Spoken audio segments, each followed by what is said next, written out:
I'm really happy to be here to take part in the Healthy Living lecture series because Parks and Recreation at its essence is exactly that, trying to facilitate healthy living. And we have taken steps lately in our department to make it much more easy and much more accessible for you to exercise, be healthier, and get all of that information truly at your fingertips. So tonight we're going to be talking about a few different things, and I always like to cover those at the beginning. We're going to kind of give you an overview of Parks and Recreation, what the department looks like. We're going to be talking about FLIP, the Fairbanks Loves Its Parks new campaign and initiative that we just started a few weeks ago. We're also going to be talking about our brand new summer activity guide filled with all kinds of activities, and also talking about general statistics and facts about healthy living in both the Fairbanks North Star Borough and in Alaska in general. So a little bit about me, stuff that was already covered a bit in my introduction. I do have about 20 years of management and leadership experience. I am a veteran of the United States Marine Corps. After that, they paid for me to go to college, where I got my bachelor's degree in recreation administration. I've done Parks and Recreation administration in various forms in a variety of different cities, in Valdez, Alaska being one of them, Illinois, Alaska, Missouri, and Colorado, all in the last about 18 years. As was mentioned, I also just recently got my master's degree in industrial and organizational psychology, which if you've never heard of that degree, it's basically the psychology of what makes people work together and act well and why they don't act well in groups, and more importantly, how to use psychological techniques to make them do it better, more efficiently, happier. That's what I focus on, is on positive psychology, which basically says we don't look at what's wrong with you and try and fix it. We look at what's right with you and try and enhance it. That is the essence of positive psychology. But that is basically a lot of the other stuff. Stage actor. I've been in several productions here at Fairbanks Drama Association. Ukulele player, balloon animal artist, professional clown, and a public speaker. Oh, and an Elvis impersonator as well. Sorry, I can't forget that. So, Parks and Recreation's mission, and this is a fairly new mission, and actually it's a brand new logo as well. So let me describe the logo to begin with. As you see, what we've done is we combined the rays of the sun with the snowflake, because a lot of times we only talk about what we do in the summertime, all these great trails that everybody goes hiking on and all the camping that goes on and all that, but we fail to realize that for a good portion of the year it's actually wintertime. So this is talking about the duality of our department. We are both for summer and winter. We cleaned it up. If anybody saw the old logo, and I couldn't even bring myself to put it up, it was an old pixelated one that had little stick figures, and it was just not very attractive. But our new logo and our new mission statement. This was a collaborative effort from the Parks and Recreation Department. We invited all of the staff that wanted to take part in a remissioning project. We spent an entire afternoon breaking out into different groups, coming up with different ideas, bringing them together, voting on them. We did an online vote of all of the staff then to pick which one they liked, and this is what they came up with. The Fairbanks North Star Borough Parks and Recreation Department preserves and creates an inclusive community culture by providing places and programs designed to enrich the quality of life. Very simple, very easy to understand. We're all about trying to enrich the quality of life. So with that, let's get into the meat of our presentation. So the Parks and Recreation Department at a glance. Quite a few facts that we have here: 76 full-time employees, a $10 million budget, 5 divisions. We have the administrative division, which is basically me and just the administrative secretary staff, Pioneer Park, the recreation division, the park maintenance division, and the Carlson Center division. Our 3 swimming pools, the 44-acre Pioneer Park.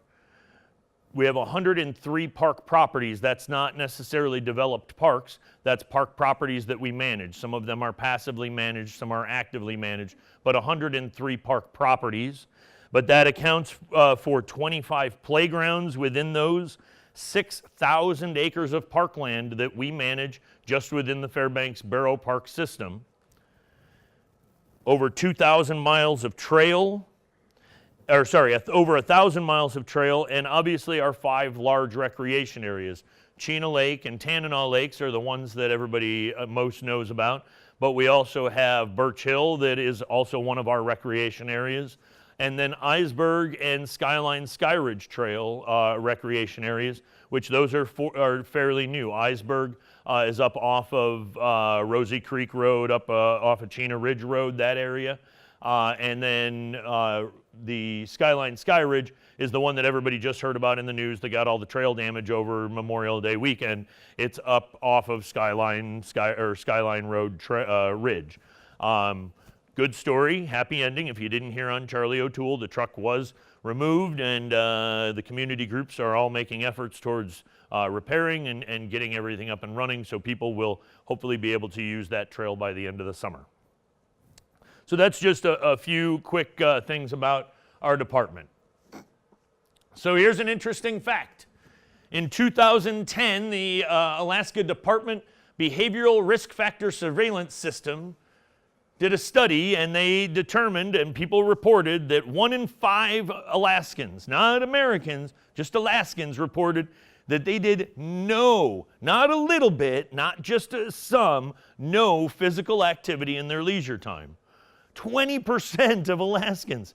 Now, that's a horrible statistic, right? I don't want you to feel bad about us. We're actually doing way better than the national average, which is 25%. 1 in 4 people across the country in that same time period reported that they did no physical activity. So hey, we're a whole 5% better than the rest of the country in not doing anything. Yay us, I guess.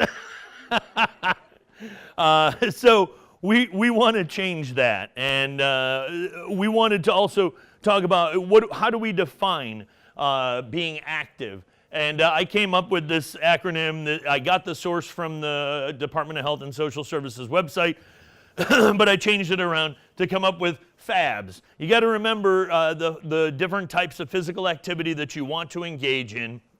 Flexibility exercises, aerobic activity, balance exercises, bone exercises, and strength exercises. Now, some of those can be the same thing. Obviously, balance and flexibility exercise can be achieved with things like yoga or Tai Chi, stuff like that. Aerobic and bone exercises, those can be achieved through cardiovascular jumping around. Bone exercises are things that impact your bones to cause them to stay strong. Obviously, strength and bone exercises, same thing. So you can combine those, but those are the 5 different types of exercises that we're talking about when we're wanting people to stay active. And what a lot of people do is they forget and they focus on one. So they're like, well, yeah, but I do yoga 7 days a week, 24 hours a day. Well, sure, yoga's great because that's taking care of your flexibility and your balance and maybe somewhat your aerobic, but you're not necessarily taking care of everything. So take an inventory of what it is that you're doing and make sure that you're being well-rounded. Now, there are some yogic practices that you can get almost dang near all of those. And so take a look at and make sure that it's well-rounded. All right, another little fun fact. Parks and Recreation, we figured out that adults who exercise outdoors stay active at least 30 minutes longer per week than those who exercise indoors. Now, we have both indoor and outdoor walking options, so whatever you choose, get out there and get active. Now, you're seeing this Did You Know brand with our Flip logo, which we're getting ready to talk about, and our new sign. If anybody has come to any of the Parks and Rec facilities lately, you're going to start seeing these types of signs popping up about the different variety of facilities. So if you come to the ice arena, we're going to have statistics like, did you know that if you engage in 45 minutes of hockey 3 times a week, and you do that 3 times a week over the course of a year, that will burn the equivalent of 30 pounds of fat. Not the equivalent energy where you could lose 30 pounds. You will have burned the caloric energy value of 30 pounds of fat just by engaging in hockey. It could be things about Pioneer Park. If you go out to Pioneer Park, Park, one of my very favorite statistics is, did you know that the Pioneer Park Choo-Choo, my very favorite part of the park, the Choo-Choo, goes around and around just in the summertime, right? Travels 3,900 miles. That's the same distance between Fairbanks and New York City, just in one summer. So why are all of these little facts important? Well, that's because I need to ask if you're flipping out yet. Fairbanks loves its parks. Is anybody here in the audience already a member of Flip by a show of hands? I know there's a few out there because I've got Parks and Rec commissioners out in the audience, and you better be raising your hands. But Flip stands for Fairbanks Loves Its Parks. We launched it on Memorial Day weekend, and we did it at Pioneer Park during the 50th anniversary celebration of the park opening. And day one, we got over 240 people signing up for our program. What is the program?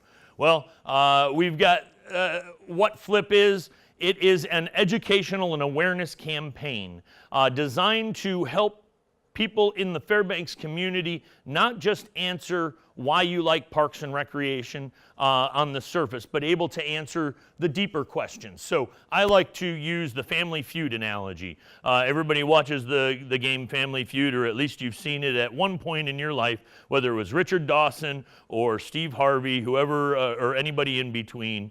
If I were to go out and ask 100 people in the Fairbanks community, do you like parks and recreation? I'm guessing 97 out of 100, because we all know there's those 3 people out there that are going to say, 97 out of 100 are going to say, yeah, I love parks and recreation. The problem is when you ask that follow-up question, which I think is very important, and say, great, why? You stump them, right? Think to yourself, why do you, I'm assuming, if you like parks and recreation, answer the why question. And a lot of times we struggle, well, because I like using the pool, or I like going out and walking at the Big Dipper, or I like renting a pavilion every year for a family reunion. And those are all great why reasons, but those are what I call the surface reasons. That's the benefit, that's the exchange, that's just the transactional benefit that we get. You give us money, we let you use one of the public shelters, you give us a daily fee, you get to come in and swim in the pool. It's very transactional. And so what we're hoping is to get to that deeper meaning of why you like parks and recreation. So that's really what the entire Flip campaign is about, is trying to answer the why. So why should you Flip? Well, there's a few benefits to being a member of Flip. First of all, if you join, you're going to get a really cool window cling that looks just like that pretty logo right there. It's not that big, because that would be a really big window. It's only about 3 inches. But if you sign up, you get a window cling. But that's only, again, that's the thing that you get. That's the transactional. The next thing that you get, and it's going to be, our first edition goes out tomorrow, is our monthly newsletter. So we want to be able to get out information to the public about all of the great activities that we've got going on in the community. Everything from all of the hours and schedule of the pools, and when lap swims are, and open swims, things like that, when things are going to be open and shut down for our maintenance schedule, those kind of basic things. But also, we want to let people know about some of the special events that are going on. Hey, what deadlines are coming up in July that we need to know about? Well, if you pay attention to our summer activity guide, which we're going to talk about here in a moment, you're going to know that we have summer camps going on. We're brand new starting some day camps. So we've got registration. Those day camps are towards the end of July. In that Flip newsletter, we're giving people the information, hey, make sure you come and check out those, make sure you don't forget that deadline and check out those activities. We're also highlighting different activities that are going on throughout that upcoming month. So again, this is the end of June. This is the July newsletter. So we're talking about all the great things that are going on in July. Did you know that July is Parks and Recreation Month around the country? Did anybody know that, actually? Marianne? What? You're the Parks and Recreation queen. I'm not putting you on the spot. I apologize. Nationally, the National Recreation and Park Association, which is kind of my overseeing body, my governing body, they help set our national best practices. Nationally, the President and Congress have determined that July is Parks and Recreation Month. And so the theme in the upcoming month is Get Your Play On. So we challenge everybody to get out and get their play on, however that is. And we've got all kinds of great activities that are planned, some of which I will give you an inkling of here when we start talking about the activity guide. So who can flip? Anybody. It's open to anybody. One person can join for the whole family. You can have everybody join if you want. Because here's the other, in addition to the newsletter, the other benefits and why you join Flip, you're going to have two other very distinct benefits that I hope a lot of people take advantage of. One is our Flip VIP, and that's Flip VIP. So, upcoming 4th of July, if you are already a member of Flip, and you get an email from us and you happen to remember to print out the email or bring an e-version, for the first, I think we've got it for the first 25 people that show up, you're going to get special seating for the military appreciation band that plays there at Pioneer Park. Now, we can't offer every Flip member because we've only been doing this, like I said, since Memorial Day. And we already have well over 300 members that have already joined Flip. So we do have to have it limited, but that's why we're also going to be having some members events. Our first one is going to be planned for in August. I can't tell you exactly what the member event is because I'm not quite sure. We're still putting that together, but we think that it's going to be a free concert at Tanana Lakes. So you're going to be able to come as a member of Flip, but it's not to exclude anybody. So as a member of Flip, you're going to be able to bring any non-member of Flip that you want. Hopefully you're going to talk to them and talk them into joining Flip. This isn't a pyramid scheme. You get no benefit for talking them into joining Flip. But we hope that you say, hey, this is something cool that they're doing. It's a free concert out at the park. Ultimately, it's really open to the public, but we want people to be able to get this information on a good, regular, consistent, high-quality basis. So that's the newsletter. That's the Flip VIP. That's the member events. It's open to anybody, and it's very easy to flip. So how do you flip? Well, you have to watch my little circuit thing. There we go. You have to go to www.fnsb. Oh, there we go. You got to go to www.fnsb.us. If you go to that, both on mobile devices now, on our Borough website, I'm not quite sure that we're technologically advanced where it may come up on a really, really small mobile screen. I don't think it's scaled properly. I'm not a technical IT person, so I don't know the words for it. But I would recommend waiting until you get home because there's going to be information. But here's the basic process to join Flip. All we need is your name and email address. That's it. No birthdays, no social security numbers, no security questions, none of that. Just your name, your email address. You hit submit, and then you're going to get an email. So you have to check your spam folder. We have to tell the people this because this is done through MailChimp, and some people have very aggressive spam folders, and you should. Don't lessen your spam folder, but we tell people, check your spam folder. Or if you have like Google Gmail, make sure you look at your promotions tab. A lot of times it comes up under the promotions tab. But when you go, you're going to put your name, your email, hit submit. You're going to look in your email inbox. You have to confirm and make sure that you are not a robot or a spam bot or any of these other weird bots that apparently infect computers. Once you've confirmed, then you're on, you're in, and if you join after we send out the newsletter, we'll be sending those out individually to everybody that signs up after, up until the next newsletter. So you won't have missed out if you miss out on the distribution tomorrow. You'll still be able to get that. So, more activities at your fingertips. Remember, this is about community help. But before we go, do we have any questions before? This is Mary Ann. You didn't say it's free. Oh, I apologize. It is free. Joining Flip is free.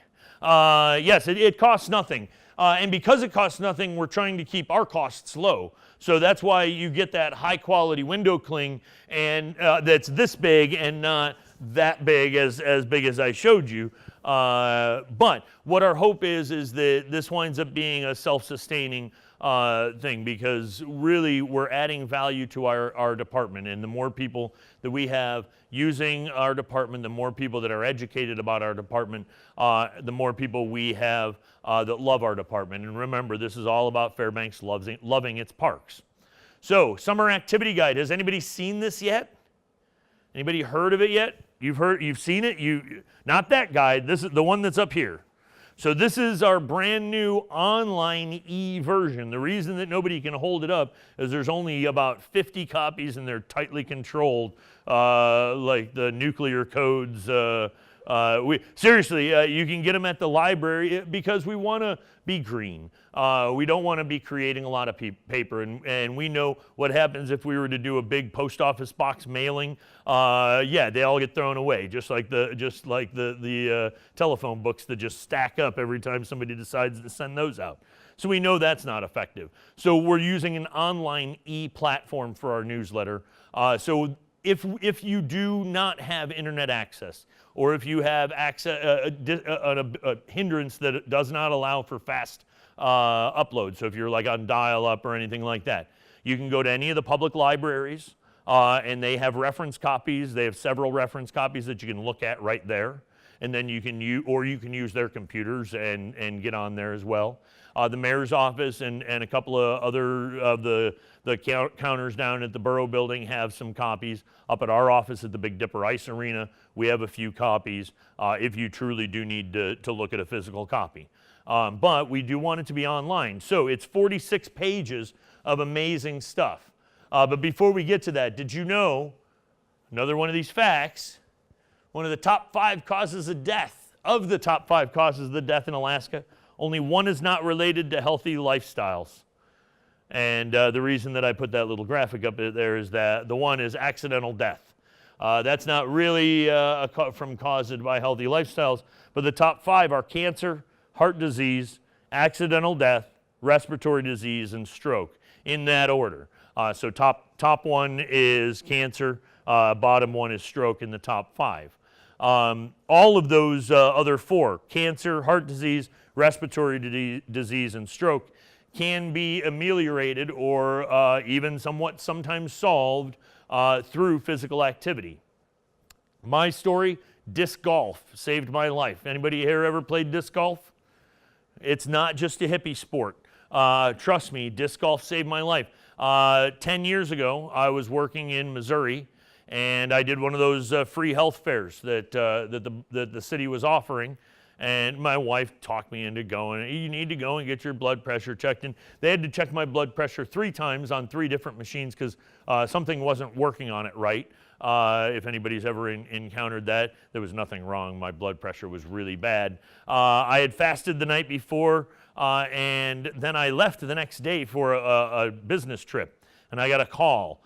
Mr. Bork, we need you to come in and see your primary doctor as soon as you can. And I explained that I was on a trip, and they said, well, your test results came back and we have some concerns. We need you to come into the hospital as soon as you possibly can. And it went from doctor to hospital, and I was getting a little scared because I was in St. Louis and not in Fairbanks, in Missouri at the time. And they said, no, we need you to come in as soon as possible, or you need to not eat anything other than clear liquids and watch your sugar intake. Well, come to find out that my fasting blood sugar was near 600, which for anybody that has diabetes or pre-diabetic or has to watch blood sugar, that's not good. It's supposed to be less than 100 ideally for fasting blood sugar, around 90 ideally.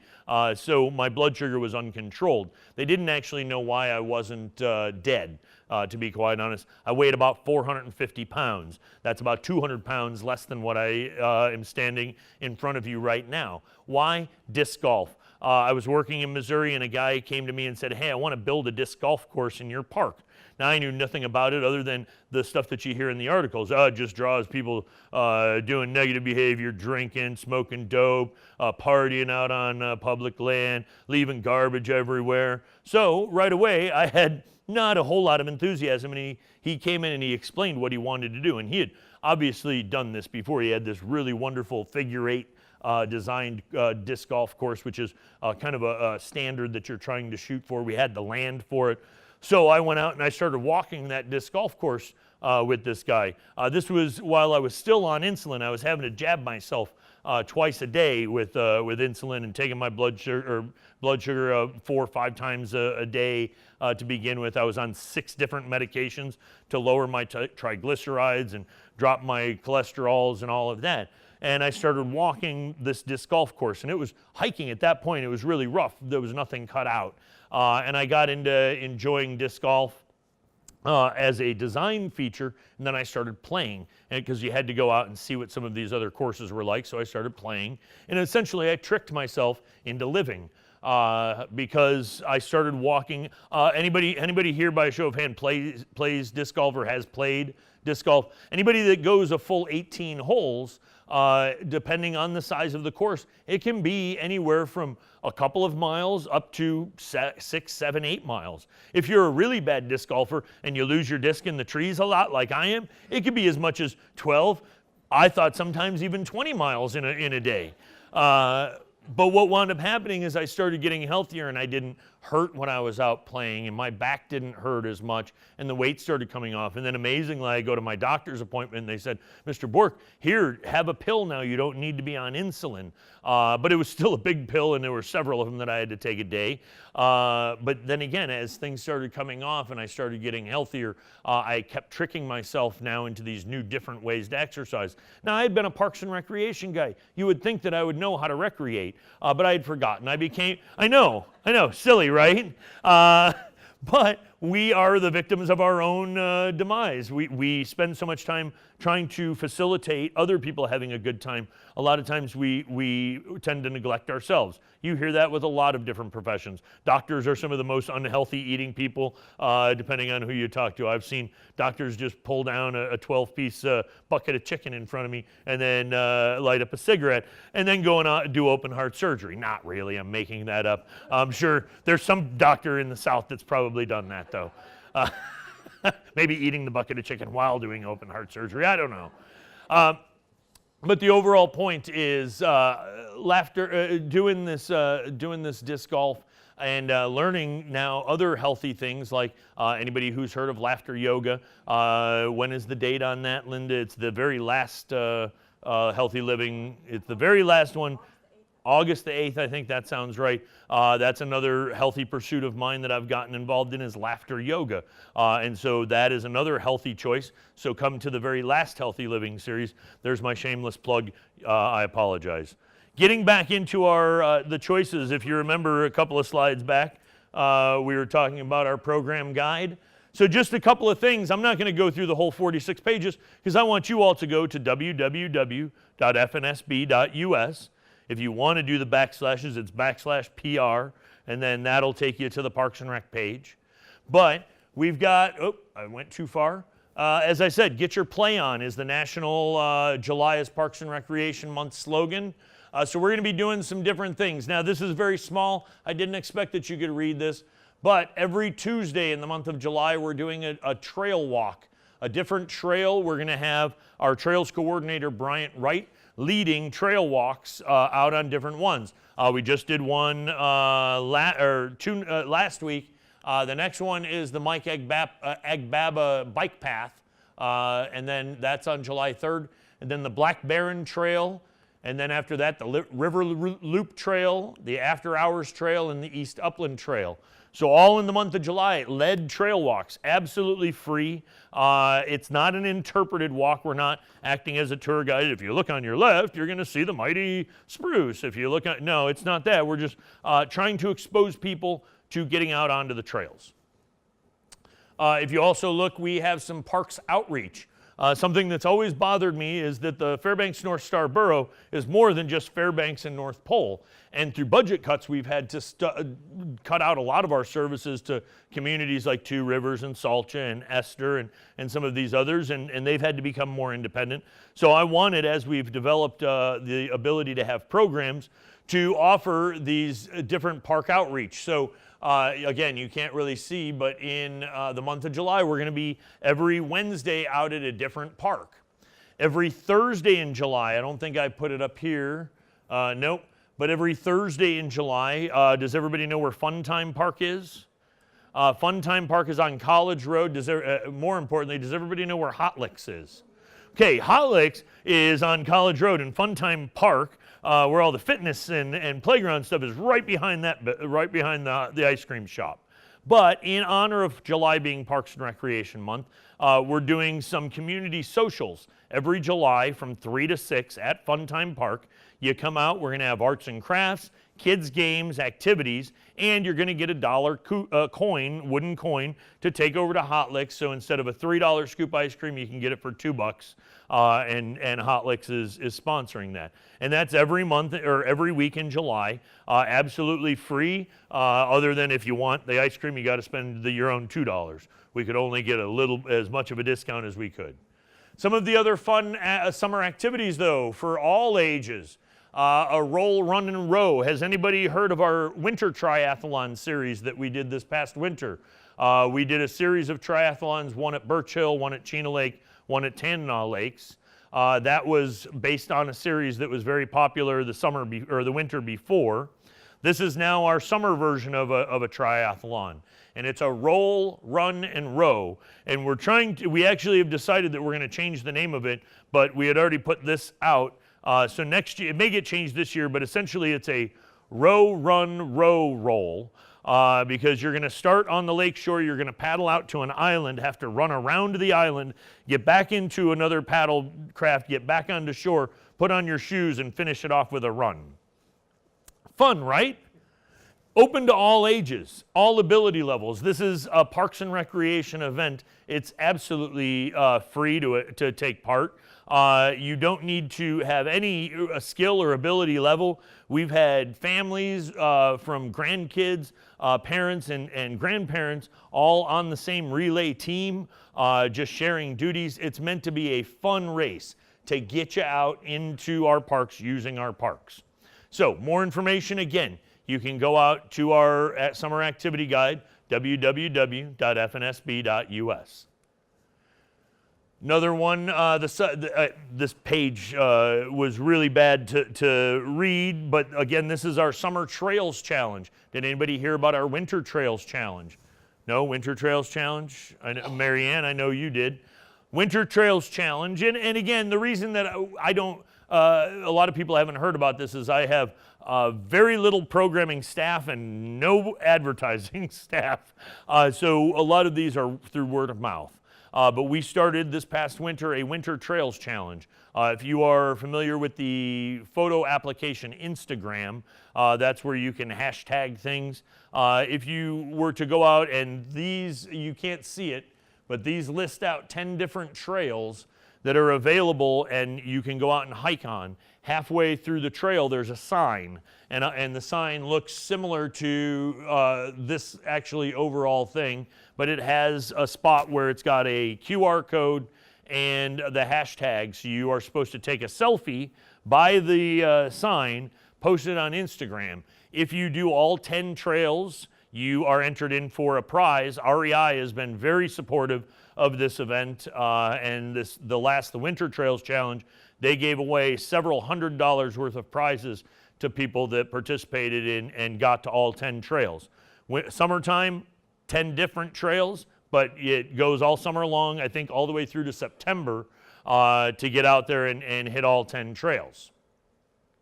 So, in conclusion, we are wrapping up a little bit early because I wanted to have plenty of time for questions and answers about anything that you can think of Parks and Rec related. The overall message that I want everybody to take away with them, it doesn't matter if it's summertime or wintertime, doesn't matter if it's indoors or outdoors, doesn't matter if it's natural or man-made, doesn't matter, I want to make sure, yeah, they're okay, it's keeping up with me, if it's active or low impact. The question you have to ask yourself is, how do you flip? So we want everybody to join Flip. And again, that website is www.fnsb.us because we want everybody to remember, what does that stand for? Fairbanks loves its parks. And that's the essence of the campaign.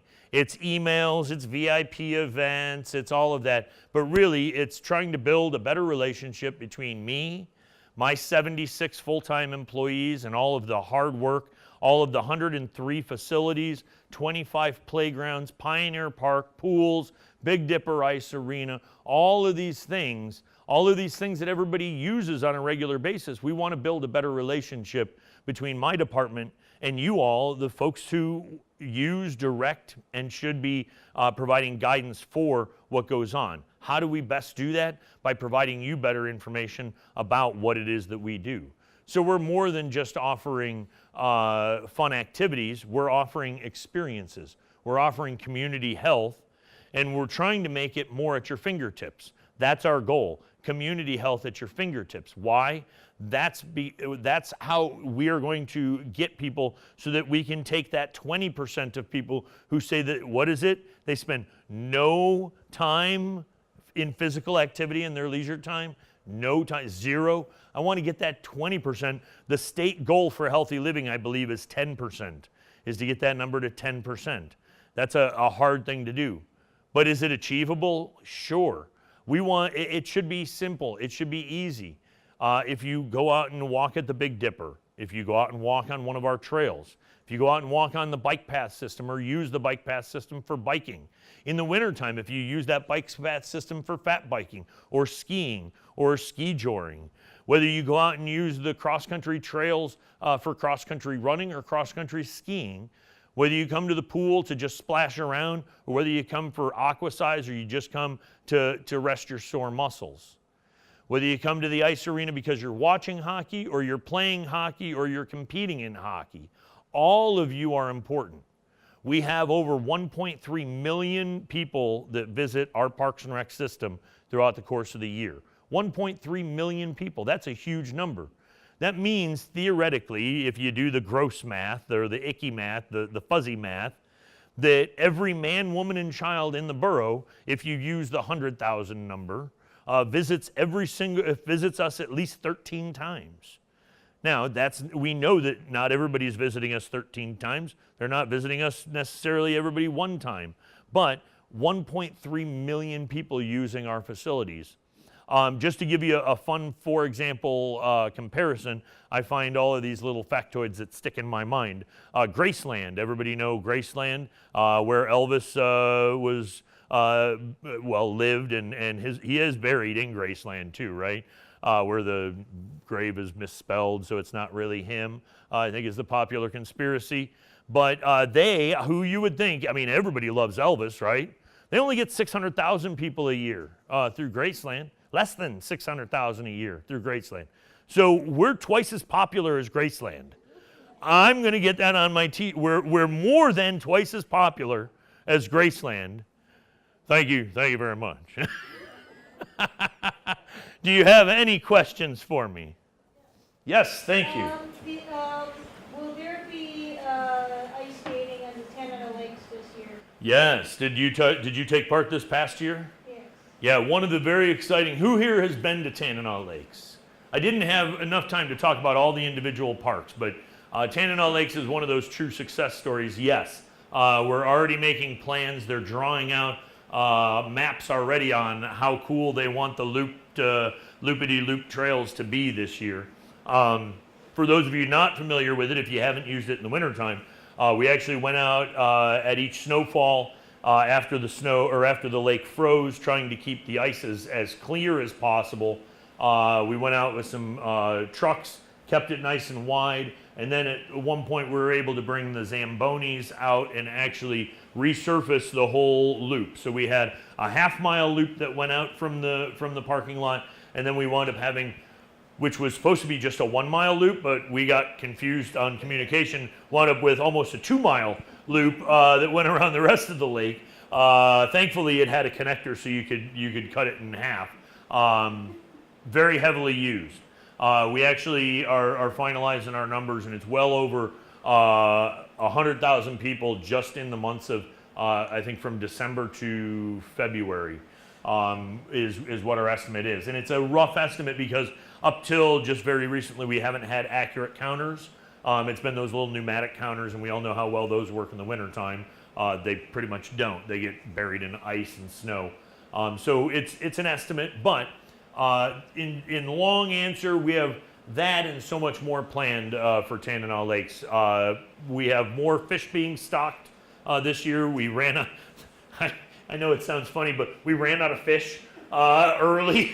The lake got fished out early because it was so popular. We have people going out there and doing tours, and then a lot of recreational people out there fishing. So I think it was about February, people started reporting that nobody was catching any more decent fish, so we basically ran out of fish. So we're getting more fish stocked. We're getting a double stocking this year. So pre-winter, hopefully that'll increase our ice fishing. So we'll have our ice fishing huts out there. We're planning on more wintertime activities out there, big parties and special events, community events. So yes, that and so much more. Did you enjoy what you experienced out there? Absolutely. All right, good. Other questions? Well, I'm gonna ask one. I was going to say, come on, everybody, you got to have more questions. I finished early because Linda said there's always questions. But we covered this beforehand, but I'm gonna ask it again. Yes. So that list that has like the pictures for the summer trails, whatever. Oh, yes. Okay, how do you know where those trails are? In our summer activity guide. It will be in. Yes, so actually, and again, it was a really poor, you couldn't really... It had the names, but I didn't know if it had the location. No, on the other side of the page, there's a map. Okay. And if you don't know, I mean, some of them will even tell you that, like it says at Esterdome Road, or like the Upland Trail at Eisberg Recreation Area, River Loop Trail at Chena Lakes. Beyond that, it's meant to be a little bit challenging. I mean, we don't want people. I mean, otherwise we'll just drive you over to the sign and just say, all right, Linda, stand there. We'll pretend you took a selfie, and we'll post it ourselves on your behalf. That would be much easier, wouldn't it? What about But- the calendar, Mike? Does that, the calendar mentions the parks, but and where does it tell you where those parks are? Which it's in there. You just again you can't really read it. So it says like Parks Outreach is going to be at South Fairbanks Park. It's going to be at Goldstream Park. It's going to be at North Pole Park. Okay. And then in that 46-page program guide, there are other park maps showing you maps of Tanana Lakes, our overall park maps. So it's more than just what activities are going on. We have our senior activities mapped out, our adaptive activities for those with mobility and cognitive and developmental issues. So there's all, literally I showed you 4 pages or 5 pages of a nearly 50-page document. So I really wanted to just tease you and make you say, I have to go and see more. And go online to www.fnsb.us.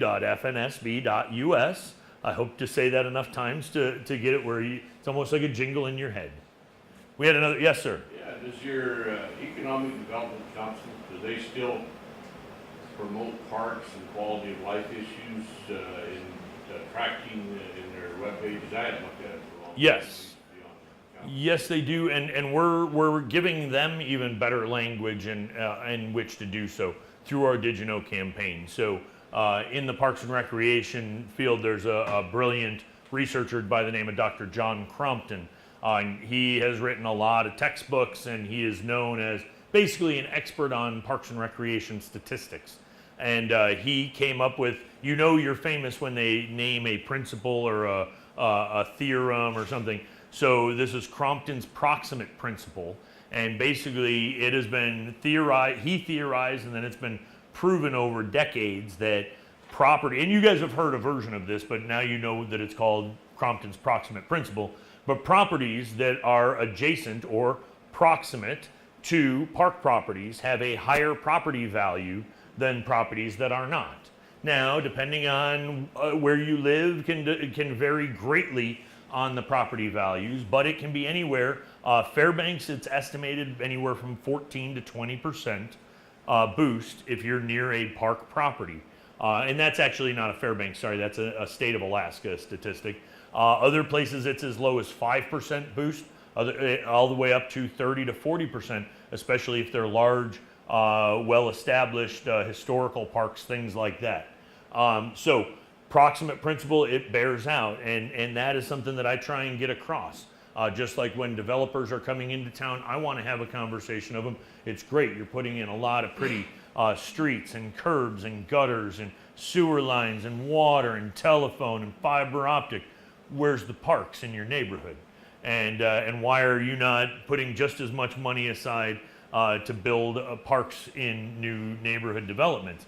And that's just a conversation that we haven't had in the past. So those are conversations that we want, because why? Well, it's going to be a lot more attractive to homeowners, and we try and tell them. Proximate principle says your property values are going to be more if you put a park here, and people are going to want to live. When people are looking to move to a community, what are they typically looking at? They're not looking necessarily at where the grocery stores or the post office is. They're looking at where the schools are, where the parks are, and where the hospital is. Typically are the top three. But usually schools and parks are kind of competing for top. Why? Because people want to be next to pretty things, right? We all want to be next to pretty things, and we create a lot of pretty things. So proximate principle, John Crompton, did that answer? Yeah, I think you did. All right, sorry, long answer. Mary Ann? Trails too. Oh, well, park properties. That's why I said that's true for trails. That's true for developed, like just green belts that are just allowed to be natural or undeveloped, passive recreation areas, all the way to parks with playgrounds in them. That's why I use that general park properties. It doesn't just have to be parks and playgrounds. Yes? You mentioned a walking trail at Big Dipper. Yes. Is that inside, outside? Inside. And it wasn't designed to be a walking trail, but that's like saying the Dipper was not designed to be an ice arena. It was an airplane hangar in Tanacross that Hezray decided to steal. But that's a whole other story of Parks and Recreation, available in Hezray's book. I'm not his agent, but he did write a book about the whole how the Big Dipper got to be where the Big Dipper is. But yes, the mezzanine level where the box seats, the seat, those is open nearly 7 days a week, 365. I mean, we're shut down for maintenance. We're shut down during games.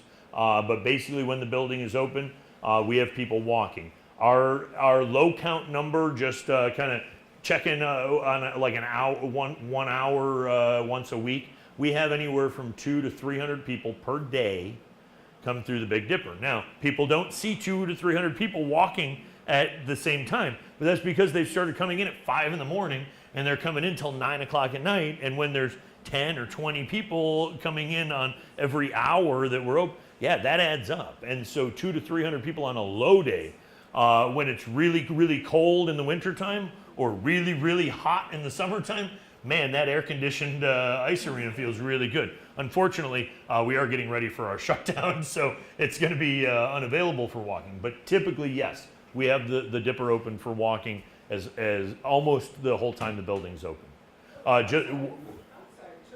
Well, and then, yeah, I mean, there's plenty of walking outside, but I had mentioned the Big Dipper walking specifically. Oh, we've got the outside track at behind the Big Dipper. And then there's bike path connectors that go right from the Dipper all the way out to all the South Davis Loop and all the way down. And that's all new as well, part of development. So he had his okay, all right. I had a lovely walk the other day on the track. Yeah. Outside the Dipper, so we could get there. It's really nice. Don't go in. No, yeah, don't go in. In fact, that should be another slogan: "Stay outside, get out." Yes, sir. Well, there's more than the borough. There's other federal agencies. And I fought with the Corps of Engineers for 2 years to take 3 acres of wetlands and make them into a dog park, a park, and a community garden for development. But here I spent all this time and effort, and one agency says you can't do it. Yeah. We're going to keep it natural. We don't want to lose any wetlands. But Oh yeah, it's no. not usable. And we run into those same restrictions as well. I mean, Tanana Lakes, a lot of that, we had to do so much wetland mitigation, where we actually either had to outright give cash to them to pay them for destroying wetland, or we had to take and develop another area to do wetland preservation in there. And there's some areas where we tried to go, especially when you start dealing with private and trusts and things like that. They don't want to develop anything. They want it to stay natural.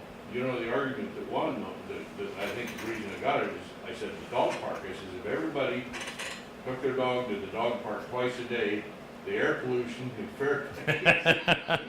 I think I had heard that, yes. Did you have something, sir? You probably already have 6,000 acres, you probably already have some PDF downloads, short, long versions of various large properties. Yes. Okay, and I guess I could find them on the site. Also, do you have maybe KML files that is GPS track files that you can download with waypoints of the various that you can download or your GPS and follow the trails? Unfortunately, we're not that technological yet, but we're working towards that. We have some of them. And so that was two questions. Let me answer the first one. Yes, we do have all of that GPS. It's not available online. And that kind of leads into the reason for the second answer of we do have some things waypointed, but it's not public yet. A lot of the Borough Park trails, and you remember we have over 1,000 miles of trail, a big chunk, and I don't have the percentage off of my mind right now, are not 100% owned by the borough. So we have big chunks that are on borough property or that we have management authority are, but then you'll have a little corner that goes into somebody's private land or a little loop that loop-de-loops around somebody's mining property or something like that. Because of legal restrictions, we can't publicize public maps that have private property that we don't have actual permission for, if that makes sense. Yeah, so we're fighting the challenge. We've started waypointing. We have the technology to start waypointing the trails. We just don't have the ability yet to publicize those and allow the public to have that on the public. But I do believe call Bryant Wright or B Wright, BWRIGHT. He's our trails coordinator. This issue just came up recently, and he had been talking with our legal department and kind of reviving this again because it's something that I think is critical. I mean, I would love to be able to go and upload my GPS with all the trails in the Fairbanks North Star Borough that have been GPSed and waypointed so that you know where you're going. It's just technology catching up with what we've got, really. The technology part is kind of easier. Oh, I know. Well, we were talking about trails in the borough. What about the ones in the state park in the borough? Nope, that's outside my authority. So even state park land that's within the borough is still state park authority. I mean, just like technically Chena Lake is Corps of Engineers property. We're just there as essentially camp hosts. So we manage the property for them, but ultimately it's Corps of Engineers property. It's federal land. But that way you would count because you have a management agreement on that area. Right, and the trails that are on Chena Lake are included in that 1,000 as part of our count. And just like the trails that are on the military property adjacent to Birch Hill are included in that 1,000 because, again, we manage those trails. But the ones like off of Chena Hot Springs Road, that Chena Rec area, Chena State Park area there, that's not included in our count. Those are the 1,000 miles of the trails that we actually manage or oversee. I was in there today, with the Fort Wainwright Recreation people. Boy, that's sure a fuzzy thing. Oh, it is. I tell them, I take my bike and ride around the white bear loop, and I go, oh, you're not supposed to do that. That's only one around the post, but nobody ever stops you. No, and that's a continuing conversation between the post commander and the mayor's office and the Department of Defense and others because, yeah, technically Fort Wainwright is supposed to be a closed base, but we have a very unique situation where we have this real fuzzy area where you can just go from our property right onto the military property and vice versa. We've not solved the issue because the post commanders, know the difficulties that entails. I got the impression it was kind of like the old "don't ask, don't tell." Yeah, that's why I'm being very vague and giving nice generalized answers. Because I certainly don't want to be the person that stirs up that. Because again, we want to be good community partners with our military friends, and but at the same time they have to protect their assets and do the security that's required for them. So it's a good public-private, public-public, private-private, because we also have Nordic Ski Club in that mix as well, partnership. Can you boat up there? Can you boat up on Fort Wayne right now? Uh, I haven't done it in years. We used to do it years ago. We can go all, up through Fort Wayne. Right You mean on the river? On the Chena. Yeah, you can. Last time I did it, they had attempted to put fencing up along both sides where it went through the property. Has anybody floated it lately in the audience? My understanding is they were trying to tear that fencing out because it was just catching wildlife and doing all kinds of ill-conceived things that one who lives in Alaska would say, well, yeah, that's why we don't put fences on the river. But they're figuring it out. But again, that's all military. We have no authority or purview over any of that management. Once it hits our border, then we can control that. We used to know it was legal. Oh yeah, no, it is. And again, that falls in it's that same fuzzy area where you're well, technically you're always on federal property when you're on a river because that's Corps of Engineers property. But yes, it gets really sticky when you start getting around there, which is why, as this gentleman pointed out, a lot of times it's just we talk and say yes, we understand that we need to, but try to be good community partners. That's with how we the used to base. soccer golf balls. We go up there, kids would all jump out and get golf balls off the edge of the riverbank. Well, now I know. Where everybody sliced it. Now I know. Well, we are a few minutes past our time, but I heard that's okay. The discussion can continue. I certainly appreciate your time, everybody. And do we have any other questions on the audience? Anything? You can, if you want to come up and talk to me afterwards, you're more than welcome to come and do so. I don't have to run anywhere. So don't see anybody poking their hands up. Well, thank you very much. I appreciate your time.